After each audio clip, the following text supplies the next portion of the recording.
প্রেম থাকবে, প্রেম ছাড়া পারবে না, প্রেম করবো সমস্যা নেই, কিন্তু বিয়ে করবো না। এর মধ্যে যাদের কথা আপনি তো ঠকেছেন এর আগে কয়েকজনের সাথে রিলেশনের জড়িত, এখন যারা আপনাকে ভালোবাসবে বা আসবে তাদের কোয়ালিটিগুলো কি একটু কি বলবেন?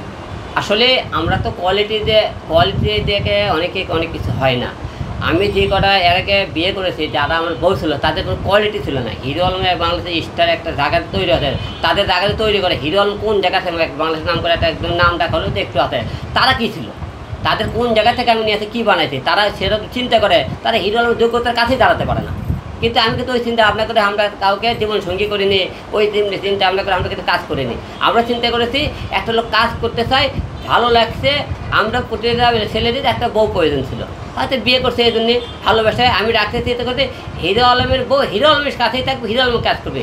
আমার বউ তো রাস্তাঘাটে ছেলে মেয়ের সাথে কাজ করে, তার তো আমার ওয়েট থাকে না। কারো হিরো আলমের নাটক বানাতে পারে, গান বানাতে পারে, সিনেমা বানাতে পারে, তা আমার বউ মানুষের কাছে কেন দেবে? তা সেই বই তো আমার তো দুটাই সংসার করতে একই রকম করে গেল। তা তারা আমি বাদে যখনই বাইরে থেকে কাজ করতে, তখনই কিন্তু তাদের সাথে আমি সম্পর্কটা ব্রেকআপ করতে হবে।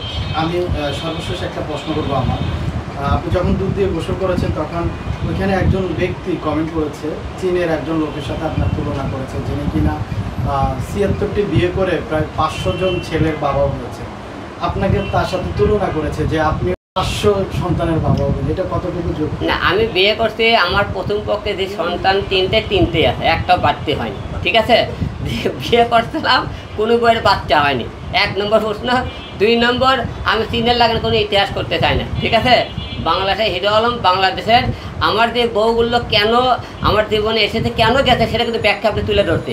হিরো আলমের বউ হিরো আলমের থাকবে, হিরো আলমের বউ যখন অন্য জনের কাছে কাজ করতে হবে, অন্য জনের হইতে থাকবে, তখন সেই বউ আমি রাখিনি, ঠিক আছে। আলম ভাই, যে আপনি যে কথাটা কেবল বললেন যে আপনি প্রথম পক্ষে আপনার 3টি বাচ্চা, তারপরে একটি ঘরেও বাচ্চা, তার মানে কি তারা আপনার সুযোগ নিয়েছিল?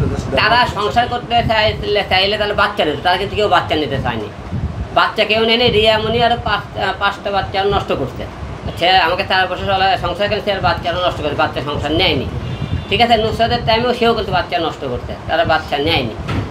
আমার কথা, আমি তো সংসার করার নিয়ত কিন্তু করে, কিন্তু তাদেরকে ঘরের বাইরে আমি কোনো পুরুষের কাছে কাজ করতে দেয় না, কারোর কাছে যাইতে দেয় না, কারণ আমার টার্গেটটা ছিল সংসার করা, আমাদের টার্গেট ছিল তাদেরকে ব্যবহার করা। তাহলে কিন্তু বাচ্চা নিতে চাইলাম না, তাদেরকে ব্যবহার করে আস্তে করে ফেলে দিলাম।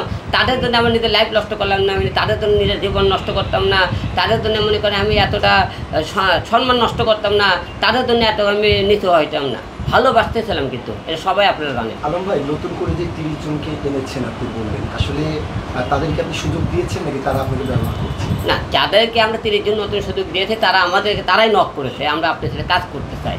এই আমি এই মেয়েগুলো দেখে কে বেশি আগ্রহী, কে কাজ করতে চায়, এইরকম মেয়েগুলোকে কাজে এবার নিতেছি, যে কাজগুলো তাদের আগ্রহী আছে কাজে, এরকম 30 জনকে নেওয়া। আর বেশিরভাগ মেয়েগুলো আমাকে নক দেওয়া, আমি এখানে শুরু থেকে আগ্রহ করতে বলে 12% লোক বলতে পারবে না যে আমি নক দিয়েছি। এরকম আমরা 2-1 লক করেছি কাদেরকে, যাদেরকে নক করার পরে মনে করেন তাহলে তারা আমাদেরকে কাজ করতে চাইছে, আমার পরিচিত পুরাতন যারা আর্টিস্ট আছে তাদেরকে নক করেছে, তাদের মাধ্যমে আমরা যাতে কাজ করতে পারি। আমি নতুন পরিচালন নিয়ে কাজ করেছি, ঠিক আছে। আমার পাশে লাভলি বসে, আমি লাভলিকে আজ থেকে 3 বছর আগে যখন মুকুল নেত্রবাদীর সাথে কাজ করা সকলে আমি করেছিলাম যে লাভলি সিনেমার কাজ করবেন গিয়ে, কিন্তু এরা কিন্তু বলছে আমাদের মিডিয়ার কিছু ব্যক্তি যারা মাথা ডুলাই কথা, তুমি হিরো আলমের সাথে কাজ করবা, তাহলে তুমি তো নিচে পৌঁছে যাবা, এরকম অনেকে এরকম ভুল ধারণা তারা দিয়েছে। কিন্তু দিন শেষে দেখেন আমরা কিন্তু মিডিয়াতে পার্সেন্টেজ ঘুরে ফিরে একই জায়গাতে বসে আছি আজকে, তারা আর মনে করেন কান পড়া দিয়েছে, তারাই আজকে কিন্তু মাঠে নেই।